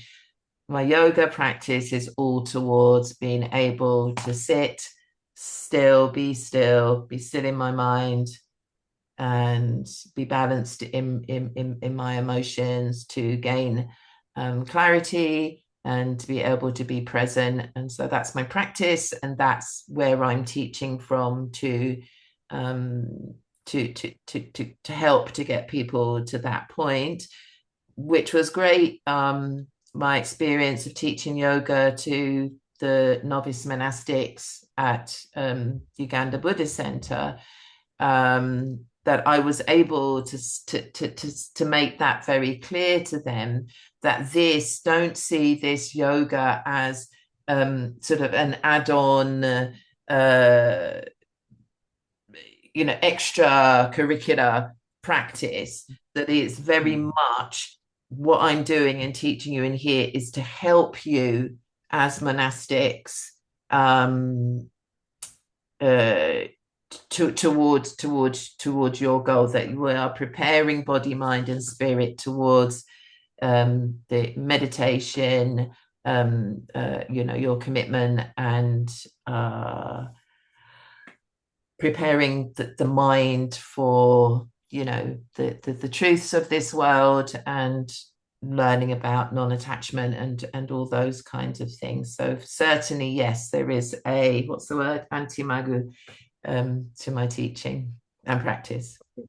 Thank you, Leverage. Hello. Another Mingala, you raise hand, you can ask Hello. question. sorry. Please. Okay. Later. I say. Mingla. Fast. Ah, Yeah, let I will. me. Sorry. Yeah, it's okay. Go. Panibasu Mangla. Yeah, I believe, her presentation, she said she has a lot of experience in meditation and mindfulness. So I would like to be curious too, so do you think the three characteristics that we actually know, anicca, dukkha, anatta, so do you think they impact on mindfulness?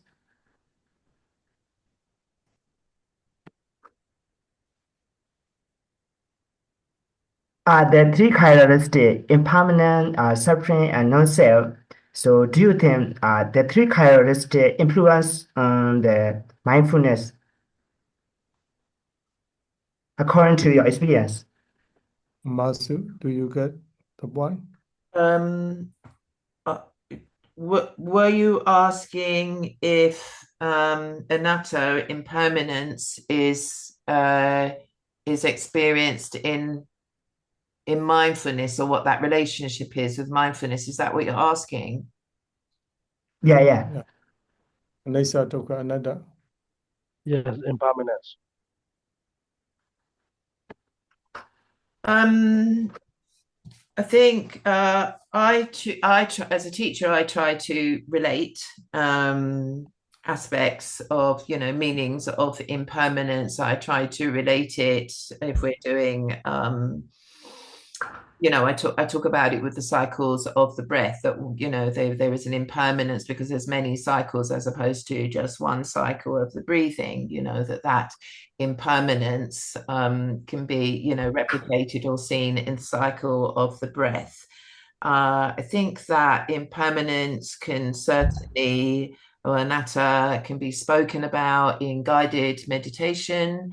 It can be spoken about sort of after maybe meditation practice and sitting with Vipassana, and discussed. I'm just going back to the question. Did you say, is that answering the question, or are you asking me if I've seen it in my experience? Yeah.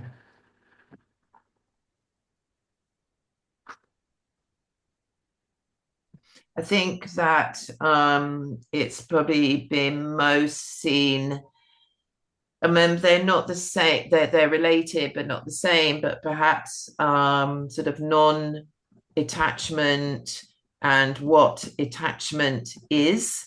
I've seen and experienced in mindfulness. There's so many layers to anatta, and it's quite I think that there's a lot of study and learning required around anatta and how it sits, because this isn't something that I would necessarily bring straight into a group or a new group that I was working with, because it's very hard thing for particularly I won't even say particularly who, but for many people in this world to grasp and accept the idea of non-permanence, impermanence, change. Things don't last forever. Death is definitely going to occur. There is no physical afterlife, for example. You're not going to meet this person again in the next life in that form and you will recognize them. So, we need to take that fantasy out of our mind. I think these, impermanence and non-attachment, which is very much practiced, in monastic communities, obviously, where even the attachment to the family isn't revered in the same way that it will be outside of that. So it's a really interesting question. And we have, in my experience, we've had conversations around this, through the mindfulness practice itself. there are ways that you can practice non-attachment, and obviously through your Buddhist, the prayers and chanting and metta meditations, etc. There are ways to practice these things, and I think they are realized just like everything over time with people. Within myself, it's my knowledge and my practice and my view, my perspective of anatta and non-attachment, for example, has changed. It changes over years with the practice. A resistance to it, changes. That changes with age, with knowledge, with travel, with speaking to other wisdom holders. It's an ongoing. I can't really answer with a definitive yes, I've seen it at this time, or yes then, but I think it's a moving, changing, evolving part of the work of mindfulness, depending on what we're going to be looking at being mindful of. Okay. Yeah, thank you so much. Okay, let's Jose, you can ask. Hansel, Miss Hansel, your time. Hey, hello. I'm so active in discussing about the Buddhism. Okay. I'm just aiming to talk about last previous question, but once I guess talk about anicca, dukkha, anatta. I also want to talk about that question. So firstly, please forgive me if I do mistake when I'm speaking because um I am actually focusing, but I'm just learning about focus knowledge. Um, I'm not actually a deeper look about product knowledge. So when I'm talking, I can say or do a little mistake because I'm Never just mind. a slow learner. Mm, But I'm just a little a dukkha anatta, mm, anicca dukkha anatta. Uh, Anatta means not always exist. We got something is having gone. And dukkha everybody know in English travel. But I must miss I forgot the name. Mention that anatta has many layers, so I don't wanna mention about that.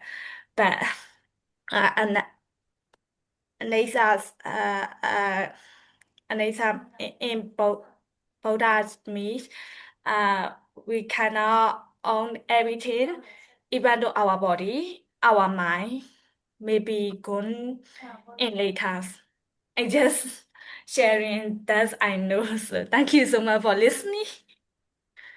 Oh, okay. Thank you. Can I just, know- was that last bit that you were saying that in your learning so far, that you realize that, or the teachings say that we cannot own, did you say we cannot own our body or our minds? Yes. Yeah. Thank you. Because when we die, our body under the earth and is mixed with the ground. So our body was gone. The berry. Okay. To the earth. Yeah. So you said our body is gone. What about your mind? That's a little the deepest things I cannot imagine about that. Okay. According to Theravada Buddhism, everything anicca, and all are is everything, generally everything, not actually everything, are impermanent. Yes. So not only the body, but also the mind also, okay, impermanent. Okay. Yeah. Find that way, even though our mind, we cannot control our mind. We are when we are discussing or speaking the topics, but sometimes our mind thinking about what did I eat today, or maybe or should I use a phone or any other things. And when we are talking in the Zoom meeting, we are also thinking any other things. Oh, so we don't say we cannot control that way. Yes. So and somehow we can do it. We can do this. Okay, we can do it. Yeah, Somehow we yes. can do it, but So, we don't so have a complete. not professional person can Yeah. control like No, no, maybe. no, no. Yeah, We yes. don't have a. I mean, we don't have a complete control. Okay, complete control. Okay, Maybe of that course. is. Yeah, we cannot control everything. Okay, I mean, we don't, we cannot control complete. We cannot get it complete control, but somehow you can control it. Otherwise, we are not changing anything, right? So if you are angry all the time, you might be angry all the time. No, not that way. Okay, you can do this. Okay, okay, Okay, I got the point. I know. okay, okay. Okay. Okay, then Okay, this AmaSu. synchronize. Okay, okay. Okay, AmaSu, I want to ask one question. So I heard your presentation is wonderful, and also I interested your presentation too, and also you learn about many about Buddhism, like Theravada and Mahayana and Vajrayana, three kinds of school. So you believe that you still believe the Buddhism or the teaching of the Buddhism? That one question. And also, for me, I'm a Muslim monk. Sometimes I believe, or sometimes I'm not believe. Okay, and how about you? That you always believe that?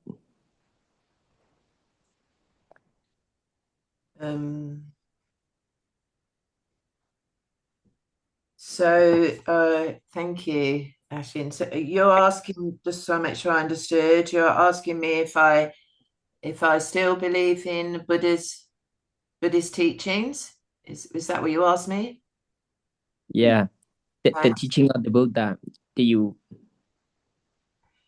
And you said that you sometimes do, but then sometimes you're in doubt. Is that right?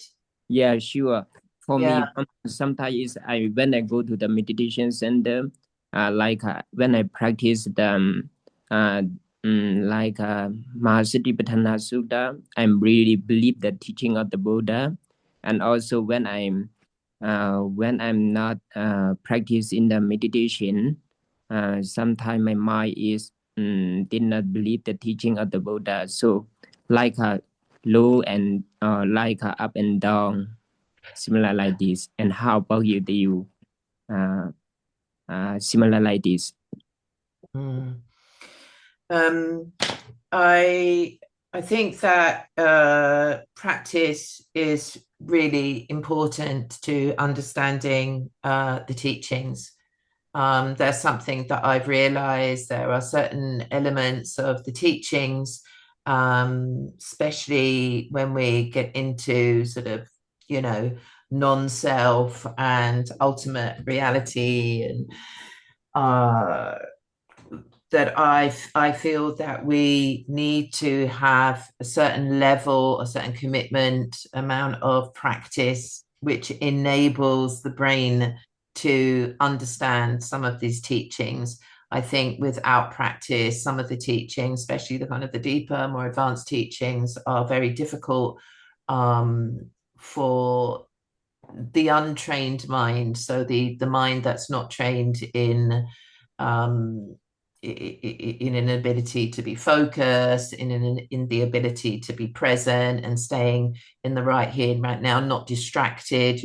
All of that takes practice, and when we don't practice, we lose that ability, the ability to focus, the ability to not be distracted, to stay on track and stuff like that. So I think that some of the teachings do require a committed practice. And that may be doubts in the teachings or misunderstandings or not being able to connect. You said yourself that when you go into a temple, you practice your Satipatthana, sutras and practice, that you do feel that your belief is strong, but when you're not practicing, that belief kind of wavers a bit. I think this just stands to my point that we need to practice in Patanjali's 8-stage yoga, Ashtanga yoga.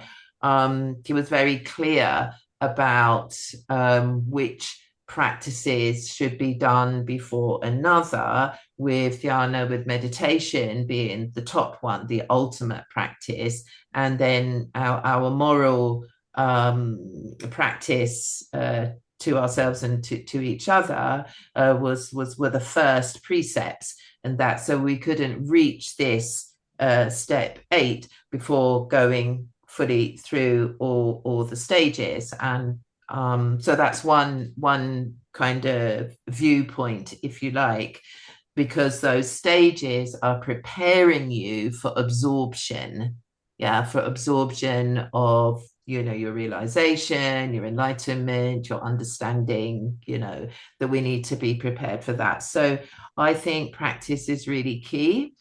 And it does really help me. Do I believe in the teachings? I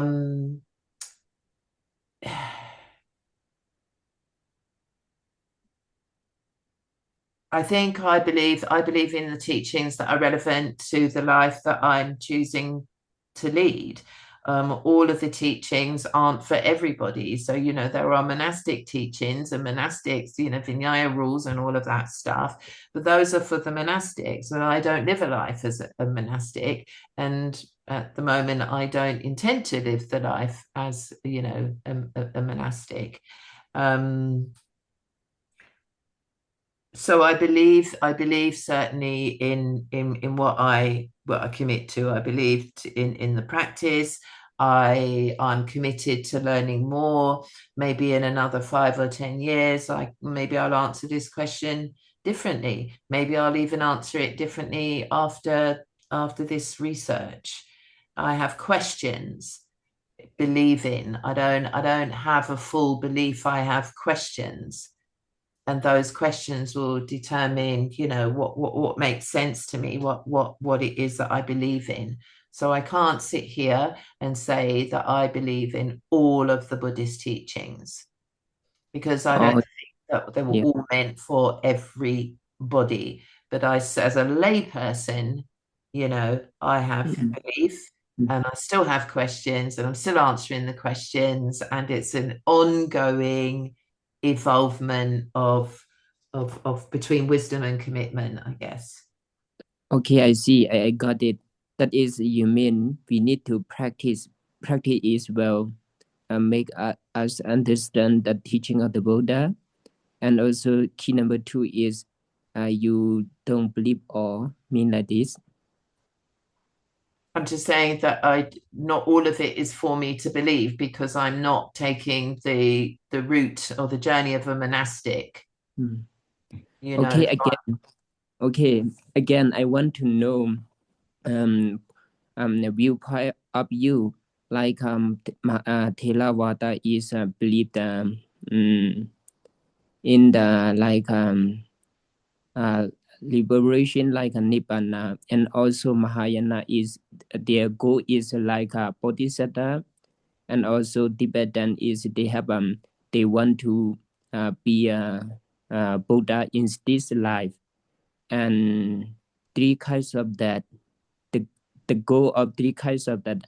How do you think, and can you share your opinion that point? Yeah, I think that you're asking here. Well, my immediate response is that in order, I feel like I would need to write another thesis which compares Mahayana Buddhism with Theravadan, for example. I don't feel like I know enough about each of them to make that kind of comparison, or what one that I feel more moved to follow. I think that it's less for me at the moment, and in my life so far, it's been less the tradition, because I do what my belief is that there is, there's a Buddhist core. The Buddha is the core, and then we have these other we have the branches that have of the different schools and traditions that have and beliefs that have come out of that, but still under the umbrella of Buddhism. But I think more than sort of, I have talked to, I mentioned in my talk that I had tried different Buddhist communities, different Buddhist traditions, but but really what's been changing, the reason why I've changed Buddhist ones is not because of what they were saying. It's more about how, the teachings. It's more about how did I feel I belonged? Did I feel part of this Sangha? Could I feel at peace and at one within the Sangha? Do I belong? Is it right for me? That has been for me and my journey kind of more important than following the teachings. I know there are differences between Mahayana and Theravada, and I think it's good to know about the two and the span of that Theravadan and Mahayana Buddhism, and where they sort of overlap. But that could be a thesis, in itself. I'm sure somebody's done it in that thesis, comparing the two. Okay. Thank Okay, you. thank you. Mazu. So now we have a time as now. I should suggest you will be the last question, please. We have time as. I should Honorable, I should suggest do you have any question? You raise your hand. Honorable, I should suggest please. No, he also. Okay. You will be the last question Bande, now. Sorry. Sorry nice for to meet that. you, Bande. Actually, is it um is it proper or not to ask an organizer to discuss about the question that Amanda, right? Amanda, I would like to discuss further about the question that she asked, and I feel I would like to feel based on my opinion, I would like to add further information over her question. So will you allow me to discuss about this, or it's okay because we don't have much time? It's too late here in Thailand, nearly 11 p.m. Go ahead, Bandy. Go ahead, Bandy. It's okay. Okay, thank you, Bande.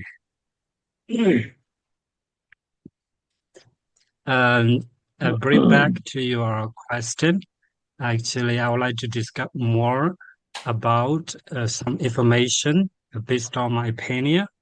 And in here we have many senior monks, and actually I'm a junior monk. I would like to share you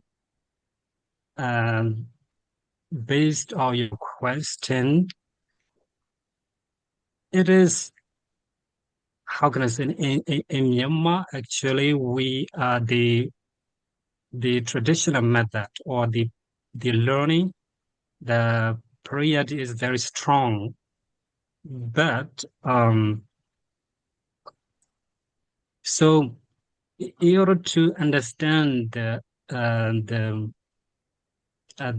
deep meaning or in order to meet the Buddha's need over the, how can I say, his teaching, or for example,